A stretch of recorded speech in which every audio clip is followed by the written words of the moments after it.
Good morning everyone. Welcome to Economic Times Daily Analysis and Explanation Series. आज है 22 दिसंबर and day है Wednesday. सबसे पहले अगर आपको ये पीडीएफ चाहिए इकोनॉमिक टाइम्स की, इसके अलावा कुछ और न्यूज़पेपर्स की पीडीएफ मैं अपलोड कर देता हूँ अपने टेलीग्राम ग्रुप के ऊपर, तो आप उसको चाहें तो ज्वाइन कर सकते हैं। उसका लिंक आपको नीचे डिस्क्रिप्शन के अंदर मिल जाएगा। नाउ हम स्टार्ट करते हैं फर्स्ट न्यूज़ से। इसके अंदर हम नोट्स मैं आपके लिए बना के रखता हूँ और ये नोट्स भी आपको टेलीग्राम ग्रुप के ऊपर ही वीडियो के साथ साथ मिल जाते हैं। नाउ पहली न्यूज़ इसके अंदर Zee Sony merger companies all set to sign on the dotted line. तो ये थोड़ा सा मेटाफोरिक सेंस में लिखा है, ऑन द डॉटेड लाइन जो पार्ट लिखा है इसके अंदर ये है कि ये सोनी और जी का मर्जर जो होने वाला है इसके ऊपर वो साइन करने वाले हैं, मतलब ये कंप्लीट होने वाला है आज के दिन यानी कि 22 को। अब इसके अंदर क्या है, पहले तो ये समझते हैं कौन सी कंपनीज मर्ज हो रही हैं। तो जी एंटरटेनमेंट एंटरप्राइज ये कंपनी का नाम है पूरा, और जो सोनी की तरफ से कंपनी है वो सोनी पिक्चर्स नेटवर्क्स इंडिया नाम से कंपनी है। ये सारे चैनल्स को ओन करती है जो भी इंडिया के अंदर ब्रॉडकास्ट होते हैं जनरली। तो ये बेसिकली इंडिया वाली जो है ये सब्सिडरी है इनकी जो ग्लोबल फर्म है Sony Corps SPE, Sony Pictures Entertainment SPE का नाम भी वही है। तो उसी तरीके से उसकी एक सब्सिडरी है सोनी पिक्चर्स नेटवर्क्स इंडिया जो जी के साथ मर्ज होने वाली है। इस तरीके से पूरा यहाँ पर merge entity will be publicly listed. जो मर्ज होगी एंटिटी वो पब्लिकली लिस्ट हो जाएगी स्टॉक एक्सचेंज के ऊपर। जीज एमडी, जी के जो एमडी और सीईओ हैं पुनीत गोयनका। हाँ, यहाँ पर वो रीज़न दिया हुआ है बेसिकली इस पॉइंट के अंदर किस वजह से जी और सोनी मर्ज हो रहे हैं। तो इसके काफ़ी सारे रीजंस हो सकते हैं, बट एक जो रीज़न सबको पता है वो ये है कि जी के एमडी और सीईओ हैं पुनीत गोयनका, और जी का एक इन्वेस्टर है, सबसे बड़ा इन्वेस्टर जी के अंदर, वो है इन्वेस्को। ये हम इन्वेस्को नाम से जो कंपनी दिख रही है ये है। इन्वेस्को वाली कंपनी को किसी को नहीं पता रीज़न क्या है। पुनीत गोयनका के अंदर दिक्कत लग रही है कि पुनीत गोयनका को रिज़ाइन कर देना चाहिए, he is a threat to Zee company, वो ऐसा सोचते हैं। तो उन्होंने, सिंस वो लार्जेस्ट इन्वेस्टर हैं, तो उन्होंने इसके ऊपर केसेस भी डाले कि आपको ये हटा देना चाहिए, जी की जो मैनेजमेंट है उसको हटा देना चाहिए इस चीज़ को। तो इस तरीके से काफ़ी सारी प्रोसीडिंग वहाँ पर हुई और लास्ट में यही हुआ कि इन्वेस्को को अपना जो रिक्वेस्ट है वो विड्रॉ करना पड़ा।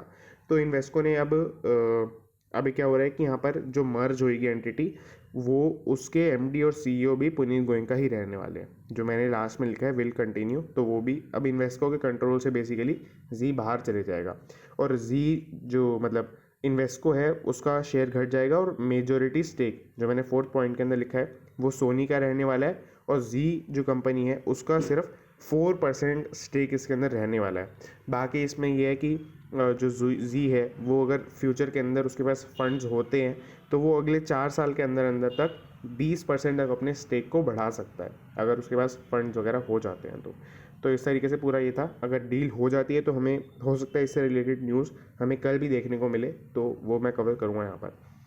ना आगे चलते हैं। Plan on table to hold new coal fired power plants electricity. मतलब मैंने यहाँ पर पावर जो है उसके लिए इलेक्ट्रिसिटी वर्ड लिखा है।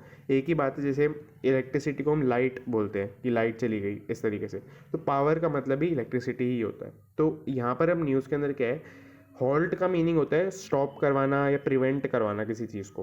तो यहाँ पर ये इसमें हॉल्ट का मीनिंग हो गया।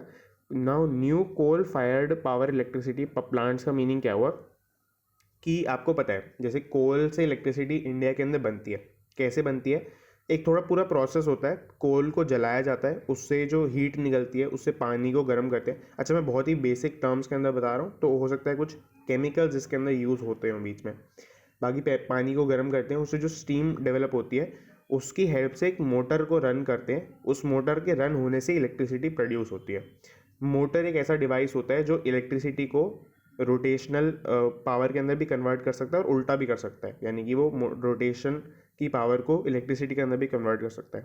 खैर ये मैंने ज़्यादा आपको एक्सप्लेन कर दिया, बट इसके अलावा क्या है, यहाँ पर इसी बेस के ऊपर जो प्लांट्स नए नए खड़े हो रहे हैं तो उनको बंद करवाने की बात यहाँ पर कर रहे हैं कि जो कोल बेस्ड नए प्लांट्स बन रहे हैं उसको बंद करवाने की बात कर रहे हैं। क्यों कर रहे हैं, पहला पॉइंट में रीज़न लिखा है मैंने इसका, to meet commitments made at COP26। तो अगर आपको पता है COP26 की एक मीटिंग हुई थी, कमीशन ऑफ पार्टीज़ इसका नाम है पूरा।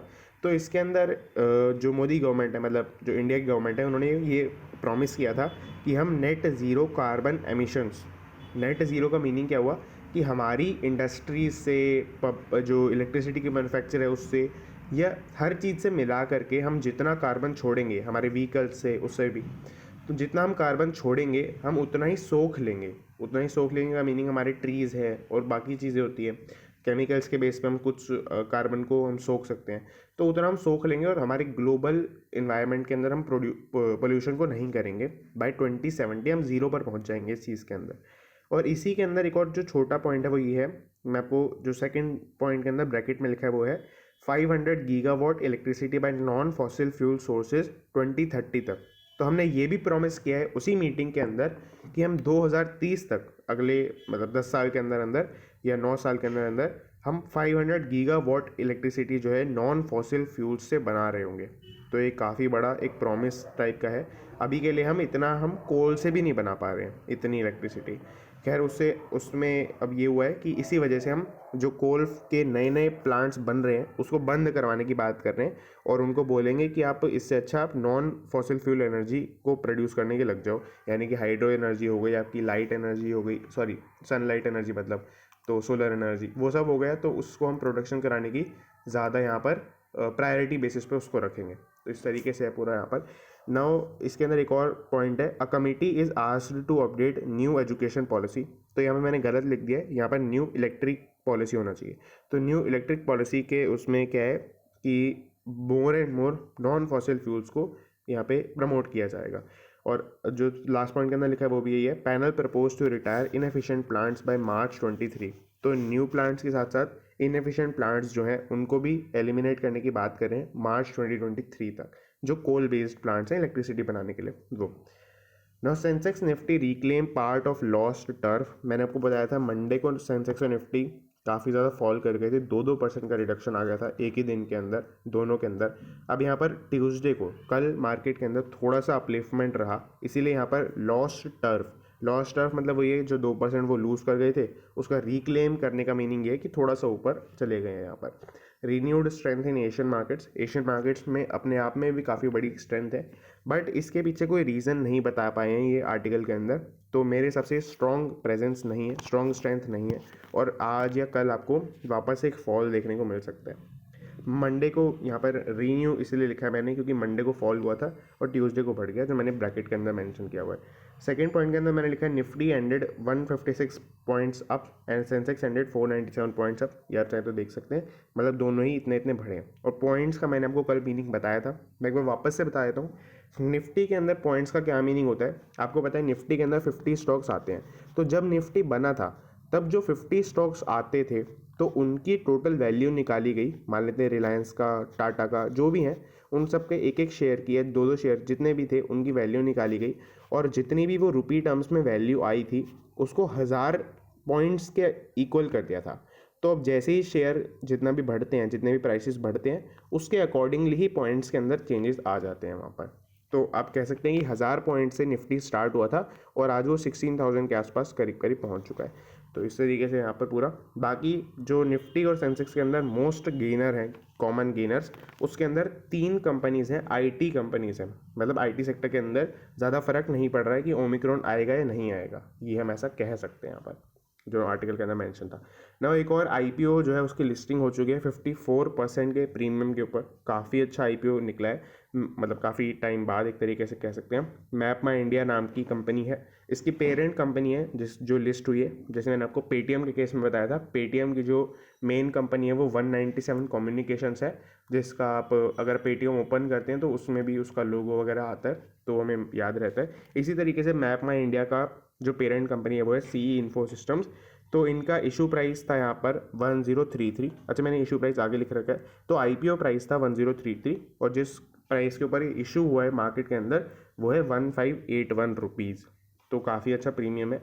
और उस दिन जो मतलब कल पूरा क्लोजिंग पे भी 1394 पर क्लोज हुआ है, जो कि आईपीओ प्राइस से 35% से लगभग ऊपर है। तो ये भी काफ़ी एक अच्छी फिगर है। तो ये हमने पूरा कवर कर लिया। अगर आपने अभी तक टेलीग्राम ग्रुप को नहीं ज्वाइन करा तो आप कर सकते हैं, उस पर आपको ये पूरी पीडीएफ मतलब जो ये नोट्स हैं पूरे आपको मिल जाएंगे उसके ऊपर। नाउ आगे चलते हैं, select telecom energy health care stocks. Sorry ये थोड़ा आपको पेन से मार्क को दिखेगा, खैर select telecom energy health care stocks defy correction in markets. तो वही मैंने आपको बताया कि जैसे अक्टूबर से अगर हम कंपेयर करेंगे, जो मैंने फर्स्ट पॉइंट के अंदर लिखा है वो ये लिखा है कि अक्टूबर से जो हम कंपेयर करेंगे, जब ऑल टाइम हाई पर अपने निफ्टी और सेंसेक्स चले गए थे, तो 10% का रिडक्शन है वहाँ से। जैसे अब सेंसेक्स का आपने सुना होगा कि 60,000 पर केक काटा था बीएससी वालों ने, तो उसके थोड़े टाइम बाद ही 19 अक्टूबर को 61,000 भी क्रॉस कर गया था। अगर हम वहाँ के लेवल से कंपेयर करेंगे तो इट इज़ नियरली 10% डाउन आज के टाइम पर। तो 10% डाउन हो चुका है निफ्टी और सेंसेक्स लगभग। तो पर यहाँ पर न्यूज़ के अंदर ये बोला गया है कि कुछ ऐसे स्टॉक्स हैं जो बढ़े हैं, उसी पीरियड ऑफ टाइम से अभी तक बढ़े हैं, डिस्पाइट द फैक्ट कि जो बड़े बड़े इंडेक्सेस हैं, दोनों मेजर इंडेक्सेस, वो फॉल करें 10% से। तो यहाँ पर वही बोला है, पहले तो 10% फॉल करने के क्या रीजंस है वही बताए हुए हैं, जो कि मैंने आपको काफ़ी बार बताया हुआ है। पहला है हॉकिश पॉलिसी जो फेडरल रिजर्व की चल रही है और इंडिया की भी चल रही है मोरलेस, और उसके अलावा जो एक रीज़न है वो ओमिक्रॉन का स्प्रेड होना। ये मैं वापस से हॉकिश पॉलिसी को एक्सप्लेन नहीं करूँगा, मैंने शायद 2-3 बार लगातार वीडियोज़ के अंदर एक्सप्लेन किया हुआ है। नाउ इसके अंदर जो इन्होंने पॉइंट रखा है कि टेलीकॉम सेक्टर के अंदर, एनर्जी सेक्टर के अंदर, हेल्थ केयर के अंदर चीज़ें बढ़ रही हैं, वो कैसे है वो इन्होंने बताया हुआ है। पहला है वोडाफोन आइडिया का जो स्टॉक है वो इतनी बुरी कंडीशन होने के बाद वोडाफोन आइडिया कंपनी की 39% से बढ़ा है अक्टूबर लेवल से अभी तक, मतलब अक्टूबर 19 से लेकर स्पेसिफिकली अभी तक। तो यहाँ पर वही है कि इसके पीछे रीज़न एक ही निकलता है कि वोडाफोन की जो एक न्यूज़ आई थी कि वो 2 बिलियन पे अपना कैपेक्स लेके जाने वाले हैं, स्पेक्ट्रम की डील्स करने वाले हैं, 5G को अपना कंपनी के अंदर लेने वाले हैं, कि कंपनी के जो स्पेक्ट्रम है वो 5G पे शिफ्ट करवाने वाले हैं। वो सब चीज़ें हैं जो कैपिटल एक्सपेंडिचर है वो अपना बढ़ाने वाले हैं, इस वजह से इसके अंदर ये स्टॉक में गेन आ रहा है। बाकी इसके अलावा एनर्जी और हेल्थ केयर जो ऊपर लिखा है वो ये है कि Adani total gas, ABB India, ये हेल्थ केयर का हो गया, अदानी ग्रीन एनर्जी। तो इस तरीके से जो भी काफ़ी सारे स्टॉक्स मेंशन्ड थे आर्टिकल के अंदर, वो भी 6 से 12% बढ़े हैं, डिस्पाइट द फैक्ट कि 10% डाउन चल रहा है मार्केट। तो ये हमने पूरा देख लिया यहाँ पर। एल मेट्रो हैदराबाद, ये HYD मतलब Hyderabad, plans 13,600 crore bond issue. इसके अंदर क्या है बेसिकली, L&T का के बारे में आपको पता ही होगा। L&T is Larsen and Toubro, ये काफ़ी बड़ी कंपनी है इंडिया के अंदर, काफ़ी सारी चीज़ें करती है, मतलब मैन्युफैक्चरिंग के अंदर, प्रोडक्शन के अंदर, IT कंपनी के अंदर, और सब चीज़ों के अंदर थोड़ा थोड़ा है ये कंपनी। ना इसकी एक सब्सिडरी है L&T metro rail, L&T metro rail. तो आपको नाम से पता चल रहा है मेट्रो के प्रोजेक्ट्स ये लेती रहती है गवर्नमेंट के से, मतलब पार्टनरशिप के अंदर। तो उसमें जो है ये कंपनी अभी लॉस मेकिंग चल रही है, और कंपनी अपना जो फंडिंग कॉस्ट है उसको कम करने के लिए डेट रेज करने जा रही है, 13,600 करोड़ के, जो मैंने ऊपर फिगर लिखी हुई है। फर्स्ट पॉइंट के अंदर आप देखेंगे one of the largest local infrastructure debt fund raising. तो बहुत सारे वर्ड्स एकदम से आ गए। इसके अंदर क्या हो, वन ऑफ द लार्जेस्ट, तो आप समझ गए होंगे, लोकल मतलब इंडिया के अंदर से ही इतना फंड रेज करने वाले हैं। ऐसा नहीं है कि बाहर जाके रेस करेंगे, मतलब US से या इस तरीके से। इंफ्रा मतलब इंफ्रास्ट्रक्चर कंपनी से, सीधी सी बात है, मेट्रो जो बनाएगी कंपनी वो इंफ्रास्ट्रक्चर के अंदर ही आएगा।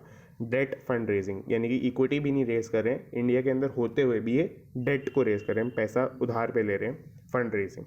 तो फंड रेजिंग तो आप समझ गए होंगे। L&T मेट्रो के बारे में मैंने आपको बता दिया है ना। ये करना चाहते हैं, क्या करना चाहते हैं, अपनी जो अभी इनके लोन चल रहे हैं, देखो अभी ये कंपनी जो यहाँ से बॉन्ड इशू करेगी, ऐसा नहीं है कि अभी के लिए इसके पास अपने जो लोन है वो नहीं है, अभी ये डेट फ्री कंपनी नहीं है, बहुत ज़्यादा इसके ऊपर लोन अभी भी चल रहे हैं। ये इस लोन को लेके उस लोन को रीपे कर देगी, बस ये उसका पर्पस है इस लोन लेने का। तो वो, तो जो यहाँ पर उसको लोन के ऊपर रेट मिलेगा, वो ऐसा क्यों कर रही है, लोन को रीपेमेंट क्यों कर रही है, ताकि वो अपनी फंडिंग कॉस्ट को कम कर सके। जो इसको पहले लोन मिले हुए हैं बैंक्स वगैरह से, वो सब बहुत ही महंगे इंटरेस्ट रेट पर मिले हुए हैं। और अगर यहाँ से जो डेट की फंड रेजिंग अभी चल रही है, क्योंकि क्या है कि अभी के लिए लोगों को स्टॉक मार्केट के अंदर, क्रिप्टो मार्केट के अंदर दिक्कतें लग रही हैं, तो वो बॉन्ड के अंदर इन्वेस्टमेंट करना ज़्यादा से ज़्यादा स्टार्ट करेंगे।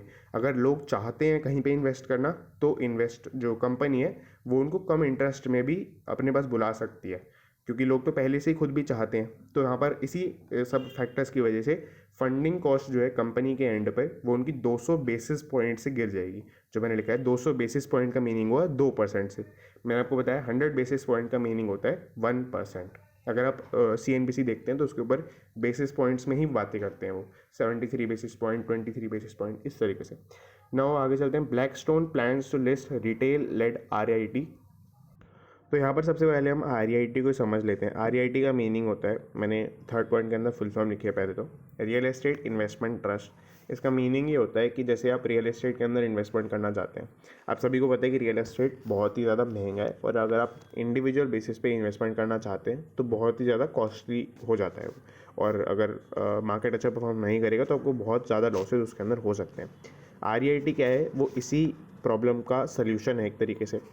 यहाँ पर क्या होता है, जैसे म्यूचुअल फंड होते हैं, म्यूचुअल फंड के अंदर क्या होता है कि आप सारे लोग, मतलब बहुत सारे इन्वेस्टर्स म्यूचुअल फंड कंपनी को पैसा देते हैं, वो आगे आपके लिए स्टॉक्स बाय करती है। म्यूचुअल फंड के अंदर और भी जो चीज़ें हैं, जैसे गोल्ड वगैरह है, डेट सिक्योरिटीज़ है, उसके अंदर इन्वेस्टमेंट होती है। इसी तरीके से REIT काम करते हैं। यहाँ पर जो मैनेजर होते हैं या जो भी होते हैं, वो रियल एस्टेट इन्वेस्टमेंट्स करते हैं। रियल एस्टेट इन्वेस्टमेंट्स मतलब वही कि आपके मॉल्स के अंदर इन्वेस्टमेंट करना, आपके जो इंफ्रास्ट्रक्चरल प्रोजेक्ट्स हैं उसके अंदर इन्वेस्टमेंट करना, या फिर रेजिडेंशियल प्रॉपर्टीज़ के अंदर भी इन्वेस्टमेंट करना। इसके अंदर आपकी दो इनकम होती हैं। पहली इनकम होती है कैपिटल गेन, जो आपको होता है, जो आपके जो रियल एस्टेट के अंदर आपकी इन्वेस्टमेंट हुई है, अगर उसका रेट बढ़ता है तो सीधी सी बात है आपको भी वो गेन मिलेगा यहाँ पर। और दूसरा गेन होता है रेंट बेसिस पे। अगर कोई कंपनी अपना रेंट बेसिस पे प्रोजेक्ट बनाती है, यानी कि वो जो प्रोजेक्ट कर रही है उसको रेंट पे देगी फ्यूचर के अंदर टेनेंट्स को, तो आपको रेंट की फॉर्म में भी इनकम वहाँ से मिलती है। तो इसको फिक्स्ड इनकम REIT बोलते हैं।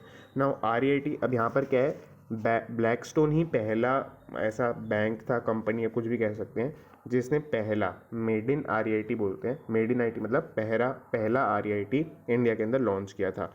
नाउ यही अपना रिटेल लेड REIT पहला लॉन्च कर रहे हैं, जिसकी वैल्यूएशन $2 बिलियन पर है। रिटेल लेड का मीनिंग क्या है कि रिटेल, जैसे आपके मॉल्स जो होते हैं जहाँ पे रिटेल सेल्स होती है, मतलब रिटेल तरीके से आपका कंज्यूमर इंटरेक्ट करता है, तो वहाँ पर मॉल्स बनेंगे। जो इस REIT से पैसा रेज होगा, वहाँ उस पैसे से मॉल्स बनाए जाएंगे, नेक्सस मॉल्स। नेक्सस मॉल्स का मीनिंग क्या हुआ, एक ग्रुप ऑफ मॉल्स, जैसे कि आपकी यूनिटी वन है। यूनिटी वन काफ़ी सारी जगहों पर है पूरे इंडिया के अंदर, तो वो एक ग्रुप ऑफ मॉल्स हो गया। इससे क्या होगा कि इससे आपका जो डाइवर्सिफिकेशन है वो लोकेशन वाइज हो जाएगा, क्योंकि रियल एस्टेट इंडस्ट्री के अंदर आप सभी को पता है कि जो लोकेशन है प्रॉपर्टी की वो बहुत ज़्यादा मैटर करती है। दिल्ली के अंदर उतनी ही प्रॉपर्टी ज़्यादा वैल्यूएबल होगी as compare to Jammu and Kashmir. तो इस तरीके से होगा, यहाँ पर नेक्सस मॉल्स बनाए जाएंगे इस रिटेल लेड REIT में। अब पेगिंग क्या होता है, जो valuation pegged at over 2 billion है, उसका मीनिंग कुछ बहुत बेसिक है। इसका मीनिंग ये है कि अभी के लिए जो जितनी वैल्यूएशन कैलकुलेट की जा रही है वो $2 बिलियन पर है, और हो सकता है फ्यूचर के अंदर जो भी सिनेरियोज आएंगे उसको चेंज कर दिया जाएगा, मतलब उस हिसाब से, क्योंकि रिटेल लेड REIT ये सिंस पहला ही है, तो इसके कंपैरिजन में कोई नहीं है। तो इसका मीनिंग क्या हुआ कि इसी के कंपैरिजन में जो अभी REIT खोल रहा है रिटेल LED वाला पहला, इसके कंपैरिजन में ही हर रिटेल लेड REIT को देखा जाएगा। तो वो पैगिंग बोलते हैं उस चीज़ को, कि पहले आप मार्क कर देंगे, पहले आप एक ओरिजिनल चीज़ को मार्क करेंगे, उसके बेसिस पे बाकी सारी चीज़ें मार्क होंगी, तो उसको पैगिंग बोलते हैं यहाँ पर ना। ये हमने पूरा कवर कर लिया। Several MNCs under IT scanner for deals via Mauritius entities.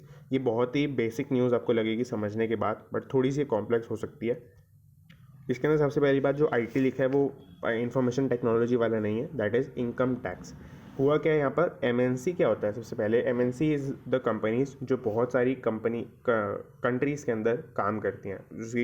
जैसे कोई ग्लोबल कंपनी है, जैसे EY है, मान लेते हैं EY की हर कंपनी के अंदर अपनी एक ब्रांच खुली हुई है जो कंपनी की तरह रजिस्टर्ड है प्रॉपरली, तो उस तरीके से MNC काम करती हैं, आप सभी को पता है।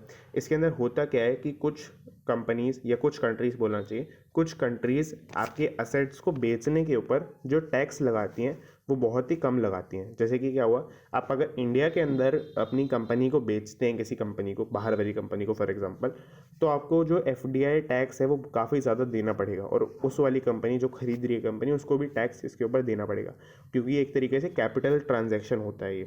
तो इस तरीके से होता है ना। यहाँ पर कुछ कंपनीज़ क्या करती हैं, जैसे US, जो मैंने पूरा डायग्राम यहाँ पे बना रखा है, एक कुछ ऐसी कंपनी है जो US के अंदर लिस्टेड है, जो मैं फर्स्ट कंपनी की बात कर रहा हूँ इस डायग्राम के अंदर, सॉरी। इसकी एक सब्सिडरी है, फुल्ली ओन्ड सब्सिडरी है मॉरिशियस के अंदर। इसने सिर्फ पेपर पे बनाई है कंपनी कुछ काम नहीं करती है। किस लिए बनाई है वो देखते हैं अभी। मॉरिशियस की जो कंपनी है वो फुल्ली ओन करती है एक सब्सिडरी को, जो इंडिया के अंदर है, जहाँ पे काम मेनली जो कंपनी है उसका होता है यहाँ पर। तो वो जो कंपनी है इंडिया की कंपनी अगर वो उसको मतलब यूएस की कंपनी जो है अपनी इंडिया की जो ब्रांच है एक तरीके से उसको अगर वो सेल करती है, सॉरी, तो उसको अगर वो सेल करती है तो उसको टैक्स बहुत ज़्यादा देना पड़ेगा, ये मैंने आपको भी बताया। तो वो क्या करेगी, वो एक्स को सेल कर देगी, जो मॉरिशस वाली कंपनी है वो उसको किसी को सेल कर देगी, और जो इंडिया वाली कंपनी है उसकी वो इनडायरेक्टली ट्रांसफ़र हो जाएगी। तो इस तरीके से काम करता है यहाँ पर जो ये आईटी एक्ट का पूरा सिस्टम है। तो इसी रीज़न की वजह से इनकम टैक्स एक्ट जो है यहाँ पर जो कह सकते हैं इनकम टैक्स का डिपार्टमेंट है, उसको लेमैन लैंग्वेज के अंदर टैक्समैन भी बोलते हैं, या कहना चाहिए कि न्यूज़ वाली लैंग्वेज के अंदर टैक्समैन भी बोलते हैं। तो वो टैक्समैन जो है इसके ऊपर इन्वेस्टिगेशन करेगा और फॉरेंसिक ऑडिट भी कर सकता है कि आपके फ्रॉड तो नहीं हो रहा, क्या पता कुछ एक्स वाली कंपनी के अंदर फ्रॉड चल रहा हो, तो वो सब चीज़ें हो सकती हैं। और इनडायरेक्टली जो इंडिया की कंपनी ट्रांसफ़र हो गई किसी तरीके से, या जो उसके असेट्स हैं वो ट्रांसफ़र हो गए किसी तरीके से, तो उनके ऊपर टैक्स भी हमें वसूल करना है, जो यूएस की कंपनी है मेन उससे। तो ये हमने पूरा कवर कर लिया। नो यहाँ पे लास्ट न्यूज़ है एनतागी बोल रहा हूँ, मुझे प्रोनाउंसिएशन शॉर्ट फॉर्म्स की इसके अंदर नहीं आती है। To meet next week to review Omicron data. इसके अंदर एनतागी जो फुल फॉर्म है इसकी वो ये है, national technical advisory group on immunisation. तो इम्यूनिटी का मीनिंग आप सभी को पता है, तो इम्यूनाइजेशन के ऊपर सबसे बड़ा ग्रुप जो इंडिया के अंदर है, मतलब सबसे बड़ा तो एम्स है और काफ़ी ज़्यादा उसके ऊपर जो कंट्रोल है वो उसका ही रहता है। बट उसके अलावा जो इम्यूनाइजेशन का मेन काम है, जो आपकी वैक्सीन बनाने का, वैक्सीन को टेस्ट करने का, वो काफ़ी ज़्यादा काम ये एनतागी भी करते हैं। और इसके अलावा एक और इंस्टीट्यूट है, national institute of virology NIV, वो भी एनतागी के साथ काफ़ी मतलब मिल के ये दोनों ऑर्गेनाइजेशन काम करती रहती हैं ना। इसमें भी न्यूज़ के अंदर यही है कि ये एनतागी जो है ओमिक्रॉन के डेटा को रिव्यू करेंगे। जैसे मैंने लास्ट पॉइंट के अंदर लिखा है, some states started reporting cases. तो सम स्टेट आपने न्यूज़पेपर के अंदर देखा ही होगा कि मतलब जो वैसे वाले न्यूज़पेपर होते हैं उसके अंदर देखा होगा आपने कि दिल्ली के अंदर 2 केस नए आ गए, या आपके कर्नाटका साउथ के अंदर थोड़े केसेस आ रहे हैं। तो वो सब जो केसेस हैं, वो जो पूरा डेटा है, ये तो लोकल डेटा हो गया, इसी तरीके से ग्लोबल डेटा है, यूएस के अंदर काफ़ी ज़्यादा केसेस बढ़ रहे हैं इसके। तो वो जो दोनों ग्लोबल और लोकल डेटा है उसको रिव्यू करने की बात कर रहे हैं, और ये ताकि इसके लिए नेक्स्ट वीक मीट करेगा यहाँ पर। तो ऐसा ये कोई इंपॉर्टेंट न्यूज़ नहीं है, बट हाँ ये ओमिक्रॉन डेटा मेंटल लेवल पे काफ़ी ज़्यादा फ़र्क पड़ता है इससे, कि कितने केसेस हो गए, क्या हो रहा है क्या हो रहा है, उस वजह से। आगे चलते हैं। यहाँ पर छोटी छोटी न्यूज़ 2-3 बची हुई है, एक बड़ी न्यूज़ है, उसके अलावा थोड़ी छोटी न्यूज़ेस बची हैं इसके अंदर। Coal units in 10 states asked to install anti emission gear. अब इसके अंदर क्या है कि यहाँ पर कोल की जो कंपनीज़ हैं, वही जो कोल से इलेक्ट्रिसिटी बनाती हैं, उनको anti emission gear, anti emission मतलब एमिशन का मीनिंग मैंने आपको बता दिया। अच्छा, एमिशन के अंदर कौन सी गैसेस निकलती हैं वो भी इस न्यूज़ के अंदर मेंशन था, तो मैंने वो लिख लिया है यहाँ पर। आपको दिख रहा होगा लास्ट पॉइंट के अंदर सल्फर डाइऑक्साइड और नाइट्रोजन डाइऑक्साइड की मेनली इसके अंदर बात करते हैं हम यहाँ पर, और कार्बन डाइऑक्साइड भी इसके अंदर रहता है। तो ये तीनों गैसेस होती हैं, इसको किसी तरीके से आप इमिट ना करें, यानी कि फैक्ट्री से बाहर ये ना निकले, ग्लोबल इन्वायरमेंट को पल्यूट ना करे। इसके लिए कुछ गियर्स आते हैं जो उनको सोख लेते हैं, और बाकी जैसे आप मान लेते हैं स्पॉन्जेस लगा देते हैं। एक मेथड मुझे सोखने का पता है, स्पॉन्जेस, बड़े बड़े स्पॉन्जेस होते हैं, वो गैस की जैसे स्पॉन्ज होता है पानी को सोखता है, इसी तरीके से अगर आप बड़ा स्पॉन्ज लगा देंगे बहुत ही बड़े लेवल पर, वो गैसेस को भी सोख लेगा यहाँ पर, या फिर गैसेस के जो अंदर कार्बन बचा हुआ है कम से कम उसको वो ट्रैप कर देगा। तो उस तरीके से कुछ यहाँ पर मेथड लगाना चाहिए। ये बोला जा रहा है 79 कोल बेस्ड पावर प्लांट्स को, जो कि टोटल मिला के 20,500 मेगावाट की प्रोडक्शन करते हैं यहाँ पर, मतलब ओवर द ईयर पूरे साल के अंदर आस्क्ड टू इंस्टॉल हमें किया जा रहा है। तो मतलब उनको इंस्टॉल करने के लिए पूछा जा रहा है कि आप कर लीजिए ये। इससे क्या होगा कि यहाँ पर equipment to curb gases emission, कौन सी गैसेज मैंने आपको यहाँ पर तीनों बता दिए हैं, तो ये हमने कवर कर लिया। नाउ छोटी 2-3 न्यूज़ बची हैं। Crypto companies counting on dual licence resign in new rules. तो यहाँ पर वही है कि क्रिप्टो का जो बिल का पूरा सिनेरियो चल रहा है कि क्रिप्टो बिल आने वाला है, क्रिप्टो बैन हो सकता है, नहीं हो सकता है, वो सब चीज़ें। उसके अंदर एक और आपकी नई न्यूज़ आ गई है इसके अंदर। एक जो नेता है, या आप कहना चाहिए पॉलिटिकल पर्सन है, उन्होंने एक स्टेटमेंट दी है कि 2 लाइसेंस के बेसिस पे हम हो सकता है वर्क करेंगे फ्यूचर के अंदर क्रिप्टो स्पेस के अंदर। पहला लाइसेंस, अच्छा लाइसेंस किसके होंगे, ये क्रिप्टो एक्सचेंज जो है जहाँ से आप ट्रेडिंग कर सकते हैं क्रिप्टो के अंदर, उसके लिए एक्सचेंजेस के लिए लाइसेंस है ये। तो पहला लाइसेंस होगा फ्लैट ऑन रैम्प एक्सचेंज। तो इससे कुछ समझ में नहीं आता है, इसका मीनिंग बहुत बेसिक है कि आप INR से या फिर किसी एक वैसी वाली करेंसी से, फिएट मनी बोलते हैं उसको, फिएट मनी से उसको आप कन्वर्ट करा सकते हैं क्रिप्टो एक्सचेंज के अंदर। आपके जो बैंक के वॉलेट्स हैं वो सब चीज़ें हैं उनसे आप कन्वर्ट करा सकते हैं क्रिप्टो के अंदर। अच्छा, कन्वर्ट मैं बोल रहा हूँ, बट मैं यहाँ पे ये भी बोल सकता हूँ कि आप उन करेंसी से उन क्रिप्टोज को खरीद सकते हैं, ये भी आप बोल सकते हैं। तो ये पहला एक्सचेंज होगा, पहला टाइप का एक्सचेंज। दूसरा टाइप का एक्सचेंज होगा exchange which will allow crypto trading, which के बाद विल भी आना चाहिए, which will allow crypto trading. इसका मीनिंग क्या होता है कि आपके पास क्रिप्टो ऑलरेडी पड़े हुए हैं, बट अभी ऐसा नहीं है कि आप सिर्फ क्रिप्टो में ही इन्वेस्टमेंट कर सकते हैं रुपीज़ से। क्रिप्टो के बेसिस पे, क्रिप्टो तो करेंसी है, क्रिप्टो करेंसी उसका पूरा नाम है। तो करेंसी का मीनिंग क्या हुआ कि अगर आप उसको यूज़ ही नहीं कर पाए आगे तो उसका कोई मीनिंग ही नहीं रह गया। तो क्रिप्टो करेंसी को आगे हम यूज़ कर सकते हैं बहुत सारी टेक्नोलॉजीज़ के अंदर, जो मैंने आपको कल भी बताए थे। पहला है NFT। अब NFT बाई कर सकते हैं और वो आप सिर्फ क्रिप्टो करेंसी से ही बाई कर सकते हैं और सेल कर सकते हैं, मतलब। तो वहाँ पे जो ट्रांजैक्शन हो रहा है वो दूसरे टाइप का एक्सचेंज करवाएगा। इसी तरीके से वेब 3.0 है, बहुत सारी और सर्विसेज फ्यूचर के अंदर आने वाली हैं जो आप सिर्फ क्रिप्टो एक करेंसी से ही डील कर सकते हैं उसके अंदर। और उस वजह से ये जो सेकंड टाइप का एक्सचेंज है उसको ये वाला लाइसेंस यहाँ पर मिलेगा ना। ये एक छोटी सी 2-3 न्यूज़ और बची हैं। पहली न्यूज़ है इसके अंदर, Snapdeal seeks SEBI nod for 1250 crore IPO। तो मतलब वो ये कि स्नैपडील का भी IPO फ्यूचर के अंदर आ सकता है। इसके लिए वो सेबी से नॉड, सेबी की मंजूरी या परमिशन मांग रहे हैं यहाँ पर। लास्ट न्यूज़ है health quad Indian health care VC fund. Indian health care VC fund क्या हुआ, इंडिया के अंदर बेस्ड है ये VC फंड। VC फंड मतलब कि वेंचर कैपिटलिस्ट फंड, यानी कि बहुत सारे लोग इस फंड के अंदर पैसा डालेंगे और ये जो फंड है वो वेंचर कैपिटलिस्ट की तरह काम करेगा। कैसे काम करते हैं वेंचर कैपिटलिस्ट? जो छोटे छोटे स्टार्टअप्स होते हैं उसको जो पहला पैसा मिलता है, पहली फंडिंग मिलती है, जनरली वो VC से ही मिलती है, VC से या फिर एंजल इन्वेस्टर्स से। तो ये जो पूरा ग्रुप है एंजल इन्वेस्टर्स का, VC का, तो ये सबसे पहले ही फंडिंग देते हैं स्टार्टअप्स को। तो इसी बेसिस पे ये एक तरीके से स्टार्टअप के सिर्फ आइडिया के ऊपर इन्वेस्टमेंट कर रहे होते हैं। तो वही है कि ये इंडिया का जो हेल्थ केयर के सेक्टर के अंदर स्टार्टअप्स हैं उसके अंदर इन्वेस्टमेंट कर रहा होगा ये फंड। हेल्थ कोड इसका नाम है और इसके पास टोटल असेट्स की वैल्यू न्यूज़ के अंदर बताई हुई थी 1135 करोड़। यहाँ पे कुछ ऐसा रीज़न नहीं बताया गया कि क्यों ये है या फिर एक फ्यूचर के अंदर क्या करने वाले हैं सच। तो मैंने यहाँ पे जो था वो कवर कर लिया पूरा।